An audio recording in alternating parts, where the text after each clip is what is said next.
do my hair this morning, so we're still in like little boy bedhead mode, but whatever. It's not that I forgot, I guess. I just was like, why would I do my hair if I'm sitting in my house, chilling with my dog, doing my yoga, cleaning up, doing some writing? Although I will say I'm trying to get a little bit more in the habit of like getting a little bit ready for my days, even when it's a day off. Also, the ticking in the background is my egg timer. I'm supposed to be writing for 12 more minutes. I just got this out really fast because I need to do a little bit of, I choose to live the life, the vibration of the life I want to live type of energy. So we're going to do a little vlog right now as though I am a writer and this is my day. So, and scene. Top of the morning. Ugh, this bowl is so gross and ashy, but like, I'm just going to hit it once. Sorry I do that. I'm trying to break the habit. It's like one of the more off-putting things I do, I know. I'm at least self-aware. Okay, so today we're writing a scene I'm really excited to write.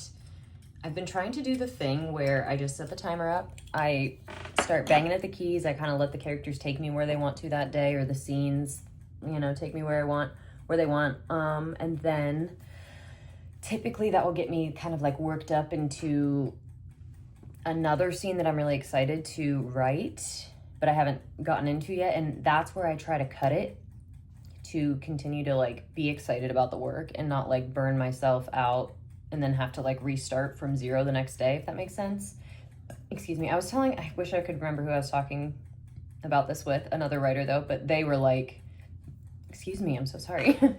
They looked flabbergasted and like they could not imagine being in flow of writing and like cutting themselves off. And I was like, I mean, I don't know if I want to say that I'm like in flow when I cut myself off. That seems like, I don't even know if that's possible. I feel like that's the point of flow, is you're not even aware enough to, or not the point of it, but like the peak experience of it. To be truly in flow is to be like unaware of really fucking anything. You're just a vessel, dude. You're like brain turned off, channel for whatever divine creation is coming through you in whatever way it does. But my dog, dude, she's so distracting. Talk about distractions. Where are my ADHD writers at? Ooh, ooh. I'm learning to work with my brain instead of against her, at least, so that's cool.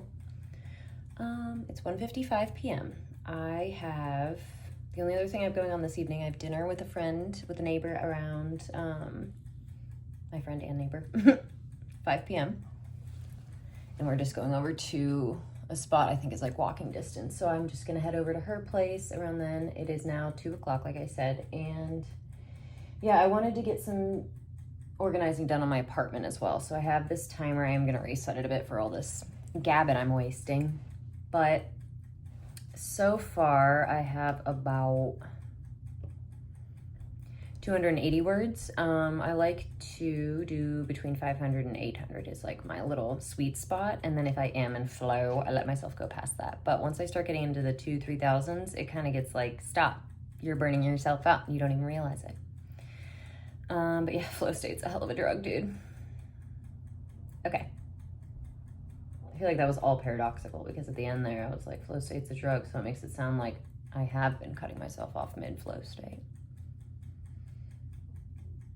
Can you guys tell I'm procrastinating? Which is so goofy because it's like I'm choosing to, like, I don't have any pressure on myself right now. I think it's truly just like, who cares? Stop. We're not diagnosing ourselves.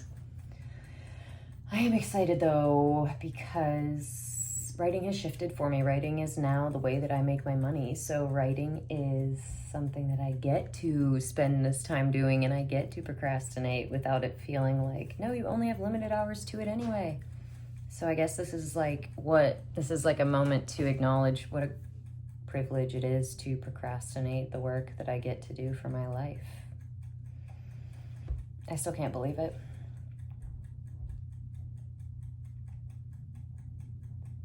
I'm so grateful for the past versions of me that led all of her decisions and all of her, you know, setbacks, triumphs, trials, tribulations, vision, delusion, people in her life, everything that got her through, got us to here. And this is the fucking dream. This is better than the dream. I don't know. Like I don't have to worry about money right now. And I know that's the craziest sentence to say because I think back on my life and I've honestly been worried about money before I even knew kind of what money was. I don't know what I'm trying to say. Like, I just was very aware at a young age of what the narratives in my family around money were. As many of us are as kids, we're very perceptive, impressionable. Anyways, I have been working a lot on, sorry, my hair is so crazy. Been doing a lot of inner work on my blocks, on my narratives, on things that I have absorbed from people and I thought were fact.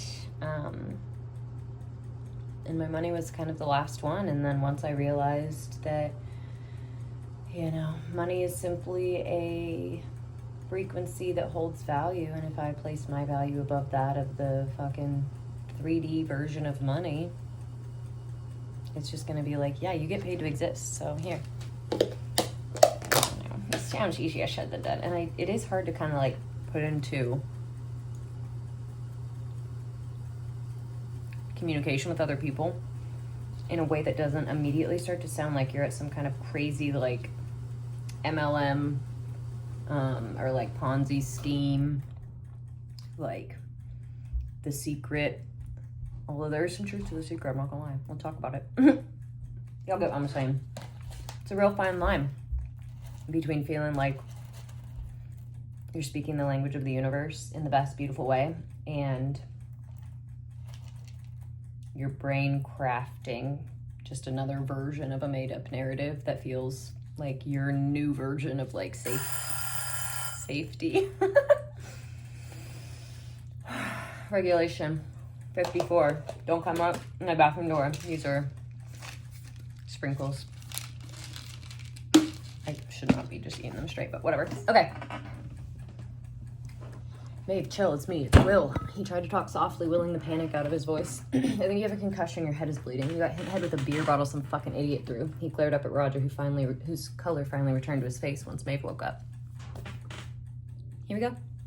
Why does it keep ticking after it's ticked? Okay, 2 p.m., finish the coffee, set this back 10 minutes, W-A-L-K, the D-O-G.